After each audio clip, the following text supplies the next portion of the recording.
Good morning students, कैसे हैं आप सब। उम्मीद करती हूँ आप लोग अच्छे होंगे। बेटा आज हम लोग पढ़ने जा रहे हैं तंदुरुस्ती हज़ार नेमत है। ठीक है, ये आपका एक ऐसे है। इस तरह के ऐसे आपके पेपर में देखने को मिलते हैं, तो ये मैं आपको पढ़ा रही हूँ। बहुत सारे ऐसे मैंने पहले ही कंप्लीट करा दिए हैं, अगर आप लोग देखना चाहें तो देख सकते हैं। मैंने एक अलग से ही प्लेलिस्ट बना दी है ऐसे के नाम से। ठीक है, उसमें आपके सारे ऐसे हैं, लगभग जितने भी मैंने अभी तक अपलोड करे हैं ऑलमोस्ट सारे ऐसे हैं। बाकी जो भी रह गए हैं वो मैं अपलोड कर रही हूँ। और इसके अलावा भी आपको कोई और ऐसे चाहिए तो आप मुझे कमेंट करके बता सकते हैं, मैं जल्द से जल्द वीडियो उस पर भी अपलोड कर दूंगी। ठीक है, चलिए तो पढ़ते हैं। सेहत कुदरत की दी हुई बहुत बड़ी नेमत है। जिस्म के सभी अज्जा का दुरुस्त होना और ठीक ढंग से काम करना ही सेहत यानी तंदुरुस्ती कहलाता है। ठीक है, यानी कहते हैं कि सेहत अल्लाह पाक की तरफ से दी गई एक बहुत बड़ी नेमत है ना। जिस्म के सभी अज्जा यानी कि जो भी आपके पार्ट्स ऑफ बॉडी हैं, है ना, वो सही, चाहे वो इंटरनल हो या बाहर मतलब आपके एक्सटर्नल हो, सब क्या हो सही ढंग से काम करें, यही आपकी क्या है तंदुरुस्ती है। ठीक है, एक तंदुरुस्त आदमी को शायद अपनी सेहत और तंदुरुस्ती की अहमियत और उसकी कद्र का एहसास ना हो, लेकिन दाइम मरीजों और बीमारों को तंदुरुस्ती की अहमियत और कद्र का पता ज़रूर होता है। ठीक है, यदि आप सेहतमंद हैं, अच्छी बात है ना। आपको नहीं पता कि बीमारी क्या होती है और आप सेहतमंद हैं तो आप उसके लिए मतलब इतना ज़्यादा सीरियस नहीं है ना, आप उसकी केयर नहीं करते। लेकिन जो इंसान बीमार हो जाता है और किसी लंबी बीमारी के बाद वो ठीक होता है, तो उसे अपनी सेहत का पता होता है कि भाई अब हमें अपनी सेहत को किस तरह से मेंटेन करना है ना।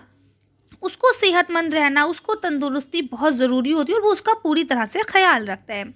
लिखते हैं, वो बेचारे लंबी बीमारी और उसकी तकलीफ से तंग आकर मौत की दुआ करने लगते हैं। यानी जो बेचारे ऐसे है ना, कुछ बीमारियां ऐसी होती हैं जो ज़िंदगी के साथ होती हैं, यानी आपके मरने के बाद ही वो बीमारियां ख़त्म होती है ना, जिन्हें हम लॉन्ग टाइम बीमारी कहते हैं। ठीक है, तो अब देखिए, लिखते हैं, सेहत दुनिया की सबसे बड़ी नेमत है, इसीलिए कहावत मशहूर है, जान है तो जहान है ना। दुनिया में सबसे इम्पॉर्टेंट चीज़ क्या है? सेहत। ठीक है, अगर आपके पेट में बिल्कुल बिल्कुल मामूली सा पेट में भी दर्द है ना, तो भी आपसे पढ़ाई नहीं होगी, है ना। अगर आपके सर में दर्द शुरू हो जाए तो आप नहीं पढ़ पाएंगे, आप स्कूल नहीं जा पाएंगे। ठीक है, या मम्मा की हल्की सी चोट लग जाए या कुछ हो तो मम्मा भी कहती है अरे आज ये काम मुझसे नहीं होगा, या पापा के लग जाए। मतलब कहने का ये मतलब है कि अगर इंसान बीमार है या किसी भी तकलीफ में मुब्तला है तो उसको काम नहीं कर पाएगा, उसे काम करने में तकलीफ होगी। उसका अगर वो मजबूरी में करेगा भी तो उसका दिमाग उस काम में नहीं लगेगा। राइट, आगे आ जाइए। तो इसीलिए कहते हैं कि भाई आपको अपनी सेहत का ख्याल रखना चाहिए और सेहत का ख्याल रखने के लिए दो चीज़ें सबसे इंपॉर्टेंट हैं। नंबर वन कि आपको वर्जिश करना चाहिए, यानी एक्सरसाइज करना चाहिए, मॉर्निंग वॉक करें, है ना, अप डाउन करें, ये सारी चीज़ें करें। और दूसरी इंपॉर्टेंट चीज़ जो आपकी हेल्थी डाइट है, प्रॉपर डाइट है, वो लें, है ना। जंक फूड ये सारी चीज़ें अवॉइड करें। तो अब देखिए, कहते हैं कि जान है तो जहान है, यानी अगर जान है तो ही दुनिया है। अगर आप बीमार हैं, मरीज़ है, तो आप बेड पे पड़े रहेंगे, आपको बाहर की दुनिया से कुछ नहीं मिलने वाला। लिखते हैं, जिन लोगों की सेहत ख़राब रहती है वो ज़िंदगी के हर मज़े और जिनसे खुशी से क्या रहते हैं, महरूम रहते हैं। सही बात है बिल्कुल, कि अगर आप बीमार रहेंगे तो क्या है, आप बेड पे पड़े रहेंगे, आपको बाहर की ज़िंदगी की घूमना फिरना, कुछ खाना, कुछ मस्ती करना, कुछ नहीं मिलेगा, है ना। आगे लिखा है, धन दौलत और तख्त व ताज सब उनके लिए बेकार है, बेशक कितने ही करोड़पति आदमी हो, है ना। अगर वो डायबिटीज़ का मरीज़ है तो मीठा खा ही नहीं सकता, तो पैसे बेकार है ना। ठीक, तो वही कहते हैं कि सब चीज़ें बेकार है अगर आपके पास सेहत नहीं है। सेहत के बगैर ना तो इंसान इबादत ही कर सकता है और ना ही अल्लाह के बंदों की खिदमत। बेशक अगर आप बीमार हैं तो आप नमाज भी नहीं पढ़ सकते, अगर आपको वॉमिटिंग हो रही है, आपके पेट में दर्द है, तो आप रोज़ा भी नहीं रख सकते, है ना। तो कहते हैं कि ना तो आप अल्लाह की इबादत कर सकते हो और ना ही अल्लाह के किसी बंदे की मदद कर सकते हैं, क्योंकि आप खुद कमज़ोर हैं, आप खुद मजबूर हैं, है ना। आपको खुद किसी और की हेल्प की ज़रूरत है, तो आप किसी दूसरे की हेल्प कैसे कर सकते हैं। लिखते हैं, ख़राब सेहत वालों को खुद ही दूसरों की खिदमत के मोहताज होते हैं। भाई जाहिर सी बात है, आपको पता है ना कि भाई बीमार है तो कोई हमें दवाई दे दे, कोई हमें बेड पे ही ला के खाना दे दे, तो ये क्या, ये हम दूसरों की मोहताजी तो है ना। अगर हम सेहतमंद होते हैं, उठ के खुद खा लेते हैं, खुद टहलते घूमते हैं। ठीक है, इसलिए कहते हैं, इसीलिए हर कीमत पर अपनी सेहत को बरकरार रखना चाहिए। यानी ये नहीं सोचना चाहिए अरे चलो सेहत का तो हम कल भी ख्याल रख लेंगे, आज पहले ये काम कर ले। नो, सेहत इज़ मस्ट इम्पॉर्टेंट। ठीक है, सबसे पहले आपको क्या करना है, सेहत का ख्याल रखना है।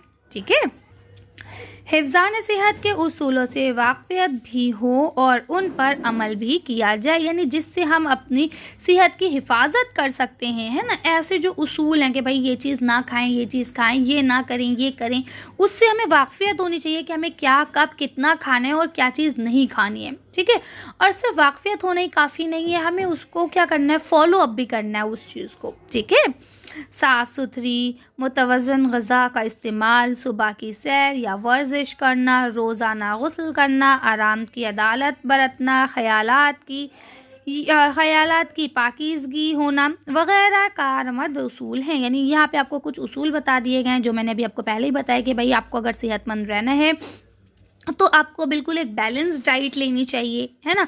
सुबह की सैर करनी चाहिए, वर्जिश करना चाहिए, रोज़ नहाना चाहिए, है ना।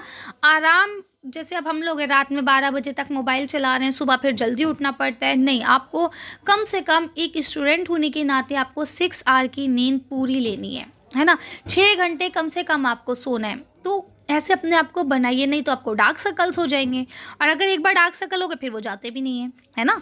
तो हर चीज़ को एक प्रॉपर मात्रा में कीजिए, प्रॉपर क्वांटिटी में कीजिए, ताकि वो आपको नुकसान भी ना करे। क्यों? क्योंकि अति भी किसी चीज़ की बुरी है। अब अगर आप हर वक्त सोते रहेंगे तो भी आप अपनी सेहत को ख़राब करेंगे, इसलिए हर वक्त भी नहीं सोना है। आ रही है बात समझ में? आगे देखिए, यहाँ लिखते हैं, इन पर हमें अमल करना चाहिए, तभी हमारी तंदुरुस्ती बेहतरीन बन सकती है। तंदुरुस्त जिस्म में ही आला और रोशन दिमाग होता है, ये सबसे इम्पॉर्टेंट बात है। जो इंसान तंदुरुस्त होगा ना, उसी के पास सबसे अच्छा दिमाग होगा, वो हाजिर जवाब भी होगा, उसका दिमाग हर वक्त एक्टिव रहेगा, है ना। उससे कभी कोई क्वेश्चन पूछा जाए वो अपनी प्रीवियस नॉलेज को कलेक्ट करके उसका जवाब दे सकता है। लेकिन अगर कोई एक बीमार आदमी ना, तो वो खांसने में ही मसरूफ़ है, वो क्या जवाब देगा, उसने तो सुना ही नहीं कि मैम ने क्वेश्चन क्या बोल दिया। समझ रहे हैं? तो इसीलिए कहा जाता है कि तंदुरुस्त जिस्म में ही तंदुरुस्त और आला और रोशन दिमाग होता है। दिमाग ही जिस्म की पूरी मशीन को चलाता है, आपको पता है ये बात। इसलिए सेहत और तंदुरुस्ती का हमेशा ख्याल रखना चाहिए। ये यहाँ पे लाम हट गया है तो आप इसे लिख लीजिए, ख्याल। ठीक है, ख्याल रखना चाहिए। तो इस तरह से ये एक छोटा सा मजमून था आपके लिए। इसके अलावा भी एक दो और मजमून है जो मैं अभी जल्दी जल्दी अपलोड करने वाली हूँ। अगर आपको और कोई ऐसा मजमून है जो आपको चाहिए है और आपको नहीं मिल रहा है, तो आप वो कमेंट करके बता सकते हैं। मैं पूरी कोशिश करूँगी कि आपके लिए उस मजमून पर भी वीडियो बना दूँ। चलिए, तो आज की वीडियो को हम यही ख़त्म करते हैं। उम्मीद करते हैं आपको वीडियो पसंद आई होगी। अगर पसंद आई है तो लाइक और शेयर कीजिए। Thank you for watching.